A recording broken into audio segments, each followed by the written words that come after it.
সংবিধান, আইন, আদালত তাকে মান্যতা দিয়ে চলবে, একটু মাথায় রাখবেন। হতে পারে বিজেপি ক্ষমতা এসছে, তো কি হয়েছে? বিজেপি ক্ষমতা এসছে, রাতকে সকাল বলবে, সকালকে রাত বলে মেনে নিতে হবে নাকি?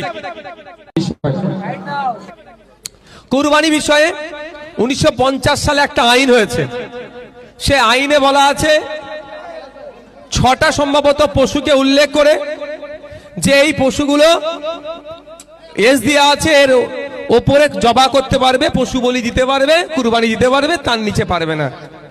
কিন্তু যেহেতু আইন আছে, আইনের মান্যতা দিতে হবে, আইনের বাইরে যেতে পারবেন না। কিন্তু ওই আইনের 12 নম্বর সেকশনে একটা ছাড় দেওয়া আছে। রাজ্য সরকার যদি চায় এই পশু বলি ধর্মীয় উৎসবের জন্য, চিকিৎসার জন্য, গবেষণার জন্য এজ লিমিট থাকবে না।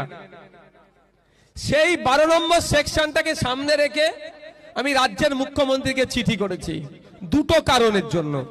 একটা হচ্ছে ইসলাম ধর্মের যারা অনুসারী তাদের রিলিজিয়াস এক্সারসাইজ যাতে ঠিকঠাক হয় সেটা মাথায় রেখে, আর দ্বিতীয়টা হচ্ছে আমার, ওয়ালাইকুম আসসালাম, আছেন, দ্বিতীয়টা হচ্ছে, এই বাবুকে সাইড দাও, দ্বিতীয়টা হচ্ছে আমার অনেক ম্যাক্সিমাম আমার হিন্দু সমাজের মানুষজন গোপালন করে, গরুকে ছোট করে থেকে বড় করে, দীর্ঘদিন 1 বছর 2 বছর করে খাওয়া দাওয়া করে বড় করে এই কুরবানির সময় তারা বিক্রি করে, তার থেকে দুটো উপার্জন হয়, কারো মেয়ের বিয়ে দেয়, ফার্নিচার করে, বাড়ি ঘরদর করে, এই কাজে লাগায়।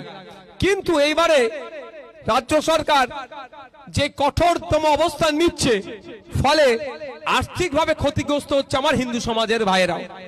মুসলিমরাও গরু বিক্রি করে না বলবো না, ব্যাপক ক্ষতি হচ্ছে আমার হিন্দু সমাজের মানুষের।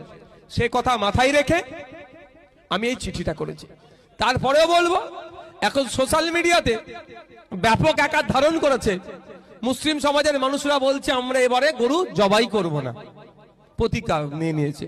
সেটা একটা ভালো সাইট, নীরব প্রতিবাদ এটাকে বলে। নীরব প্রতিবাদ নিয়ে যারা নিয়েছে তাদেরকে আমি না বলবো না, যে প্রতিবাদ তারা করছে চালিয়ে যাক, কিন্তু সরকার যাতে আইনটাকে সেকশন 12 কে যাতে তার পাওয়ার দেখিয়ে, স্টেটের পাওয়ার দেখিয়ে যাতে মিনিমাইজ করে, সে আবেদনটা আমি করেছি। যেহেতু আইন হয়েছে 14 বছরের নিচে দেওয়া যাবে না, এবার এই আইনটাকে চ্যালেঞ্জ করতে হবে। আমি আমার আইনজীবীদের সাথে কথা বলেছিলাম, এই আইনটা 1950 সাল থেকে হয়ে আসছে, 2018 একটা মামলা হয়েছিল যে এখনই মামলা করলে রিলিফ পাওয়া যাবে না।